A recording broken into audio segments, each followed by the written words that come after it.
Muito bem, nós estamos aqui no Jardim do Getsemane, né? No lugar do azeite. Getsemane, né? Lugar, Shemane, azeite.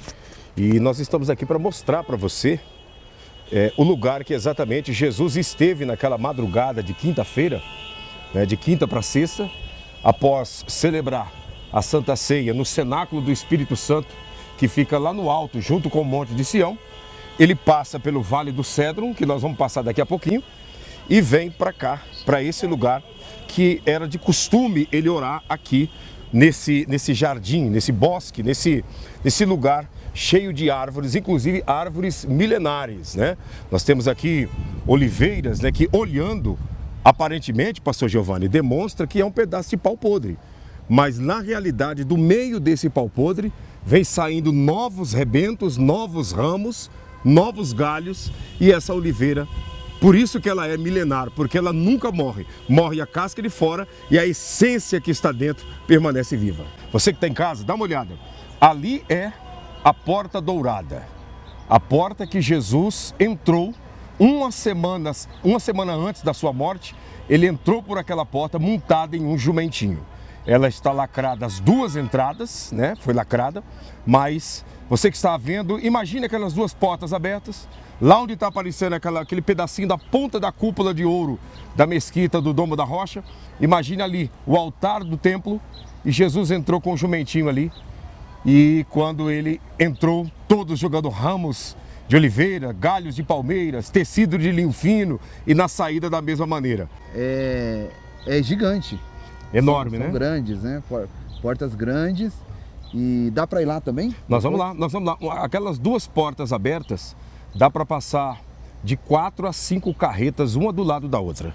Parece loucura, né? Parece. Mas nós vamos lá e nós vamos fazer as medições, e você que está em casa, você vai ver. Dá para passar de 4 a 5 carretas por aquelas duas portas. Então você imagina, se o templo era algo esplendoroso, imagina a porta da entrada do pátio do templo, né? Então, há 2000 anos atrás, Jesus entrava ali por aquelas portas, montado num jumentinho, e foi toda aquela festa, né? Que a Bíblia, quando a gente lê, a gente é arremessado a imaginar como é que foi aquele momento de muita glória, né? De muita honra para Jesus. E a gente sabe, pastor Giovanni, porque a Bíblia mostra que quando ele entrou por aquela porta, os judeus gritavam. Não era apenas pessoas comuns, eram os judeus que gritavam: Baruch Rabá, Bishem Adonai. Baruch Rabá, Bishem Adonai. Que quer dizer o quê?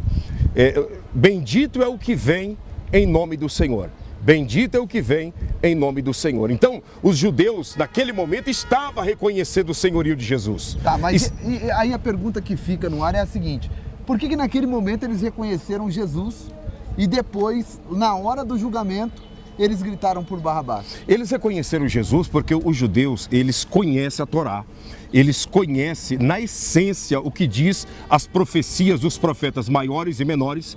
E um dos profetas, que nós vamos na tumba dele, que é o profeta Zacarias, já havia profetizado que o Machia entraria pela porta principal, pelo portão principal do templo, montado em um jumentinho, filho de jumenta. Então, quando os judeus viram essa cena e todo o alvoroço que estava em cima do nome de Jesus, eles disseram: bendito é o que vem em nome do Senhor. É isso aí mesmo. Bendito é o que vem em nome do Senhor. Quando os religiosos perceberam isso, o que eles fizeram? Chamou o povo, comprou o povo, para que diante de Pilatos, o mesmo povo que disse Baruch Rabá Bishem Adonai, dissesse: crucifica, que o sangue dele caia sobre nós e sobre nossos filhos. Então foi uma propina dada para esse povo. Exatamente. Como sempre, né, as pessoas têm a tendência de se vender, né? E foi isso que aconteceu. Foi isso que aconteceu. Então, naquele momento, uma semana antes da morte, eles credibilizaram e acreditaram. Uma semana depois, os mesmos gritaram: crucifique e solte Barrabás. Isso aqui é a mesma coisa que mergulhar nos textos bíblicos. Nós né? estamos andando dentro da Bíblia, né? Andando dentro da Bíblia. É muito forte. Estamos andando dentro da Bíblia. Aqui, né, nós estamos já... Vamos parar aqui nessa esquina aqui, vamos dizer assim, para mostrar para você algo interessante. Essa parte baixa aqui, toda essa parte baixa é o Vale do Cédron, o Vale de Josafá. Jesus gostava muito de ficar aqui né, debaixo dessas oliveiras. Ele gostava muito de transitar por esse lugar. Por quê? Porque era um lugar seguro que dava para ele ver quando os religiosos e os perseguidores vinham contra ele, porque automaticamente ele estava fora dos muros. Então era mais fácil. E ele gostava de ficar aqui nesse lugar. Interessante, vamos pra cá. Aqui já é, né? Vou mostrar para vocês. Pastor Claudinei é meu Sim. guia aqui hoje, viu, gente? Meu e de vocês, viu? Aqui Nosso guia. Aqui à direita é a Igreja da Agonia, conhecida também como a Igreja de Helena de Constantino, porque a mãe de Constantino, ela se converteu ao cristianismo em todos os lugares cristãos aqui em Israel. Ela mandou construir um monumento católico. Então, Helena de Constantino, a mãe de Constantino, mandou construir essa igreja. Por isso tem o nome de Igreja da Agonia, por causa do Getsemane, ou a catedral, a igreja de Helena de Constantino, que era a mãe de Constantino.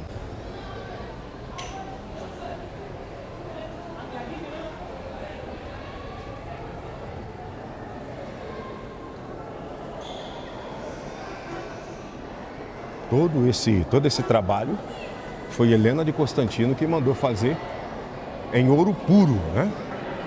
Em ouro puro. Então o que nós estamos vendo aqui é ouro puro. Nós estamos vendo ouro batido, ouro puro. Quanto tempo? Essa igreja aqui é do século I, né? É do século I. Então, ela tem aí 2000 anos, né? 2000 anos.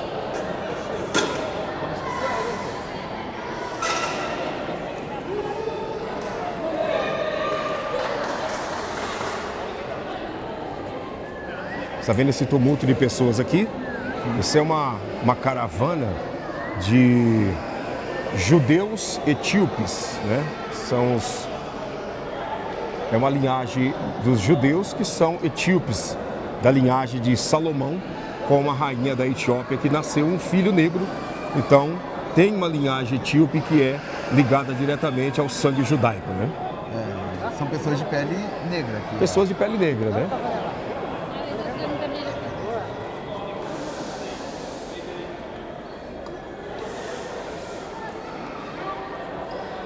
Vamos seguir? Vamos lá. Vamos na pedra que Jesus sugou gotas de sangue? Vamos lá. Vamos lá.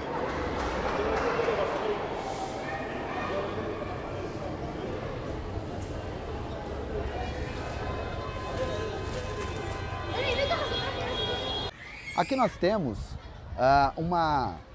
uma oliveira milenar. Essa oliveira, exatamente aqui nesse lugar, Pedro, Tiago e João adormeceram.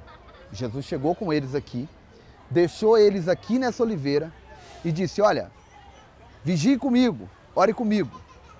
E os discípulos aqui adormeceram naquela agonia, né? Eles sabiam que faltava pouco para o mestre os deixar. A Bíblia ela diz que Jesus ele se apartou em um tiro de pedra.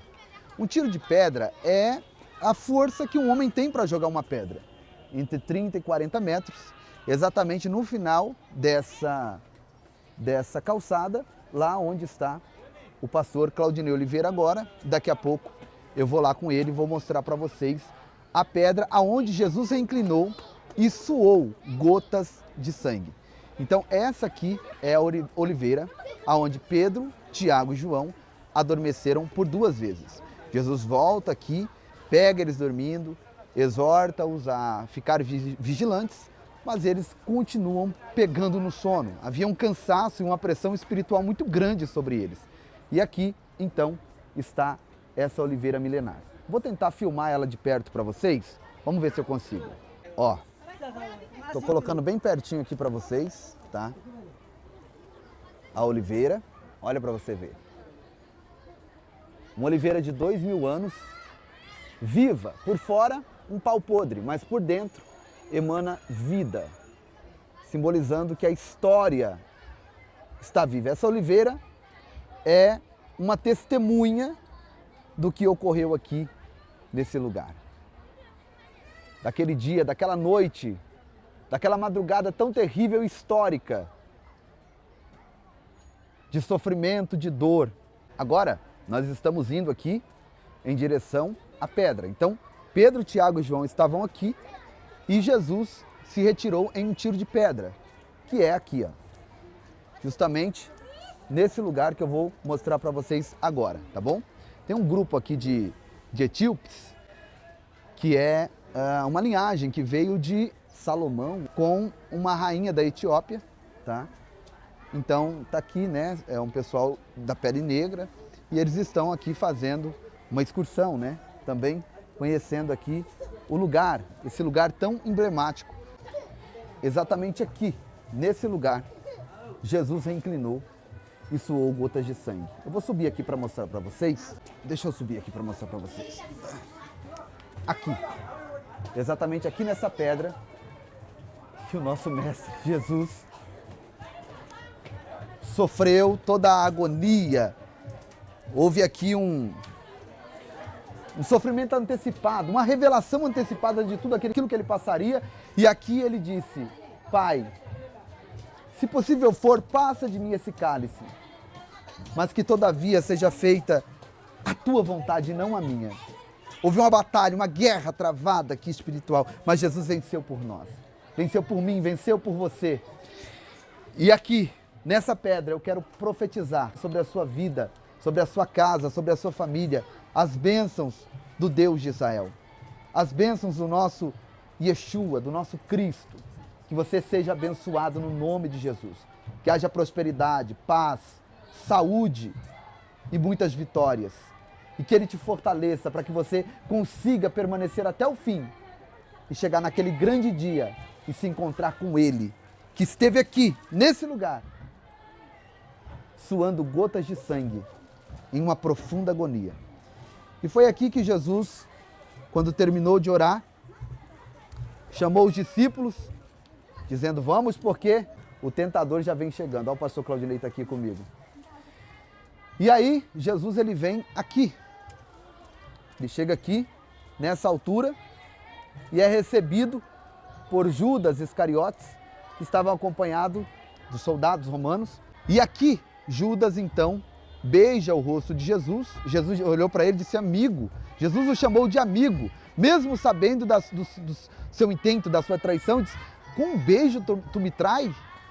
E aí os soldados já pegaram Jesus. Pedro, Tiago e João correram para cá e Pedro então sacou da sua espada, cortou a orelha de Malco. A orelha de Malco caiu no chão, a orelha direita. E aí a história diz então que Jesus pega essa orelha, que caiu em algum lugar aqui, em algum lugar nesse chão aqui, a orelha de Malco caiu. Jesus soprou essa orelha, tirou a terra e colocou de volta. Por quê? Porque Malco, ele era aprendiz de sacerdote, de sumo sacerdote, e ele tinha o sonho de ser sacerdote. E era obrigatório que fosse ungida a orelha direita, né, do sacerdote. E se ele não tivesse a orelha direita, ele não poderia ser sacerdote. Então Jesus colocou essa orelha, simbolizando a restituição dos sonhos de Malco, simbolizando a restituição dos seus sonhos. Aquele sonho engavetado, talvez arrancaram a sua orelha, né? Cortaram o seu sonho. Mas hoje, aqui nesse lugar, um lugar de restituição de sonhos, eu profetizo na sua vida os teus sonhos restaurados no nome de Jesus. E aqui, eles pegaram Jesus e levaram para todo o sofrimento que viria. E foi uma madrugada de muito sofrimento até amanhecer e tudo acontecer. Aqui nós temos uma tamargueira do deserto. Se você observar essa árvore aqui, ela é a árvore que foi retirada um galho. Pega um galho daquele, entorna ele para ficar redondo em forma de cruz. Então foi posto na cabeça de Jesus e para eles não se ferirem, eles bateram, né, com um caniço na cabeça de Jesus para que os espinhos então penetrassem a sua fronte. Esses espinhos são venenosos. Um espinhozinho desse que furar a sua mão, pode correr para o médico, pedir analgésico, porque a febre é acima de 40 graus. E foi isso aqui que Jesus sofreu. Mas Jesus venceu a febre, a dor, a vergonha, os açoites, sabe, as humilhações. Ele venceu tudo, porque ele estava pensando em mim e pensando em você. Ele estava vendo hoje que nós estaríamos aqui, graças a Ele, com direito à salvação. Aquilo que nos foi roubado lá no Éden foi nos devolvido porque Ele morreu por nós. Ele é o segundo Adão. No primeiro Adão nós perdemos o direito da vida eterna. No segundo Adão nós recuperamos esse direito.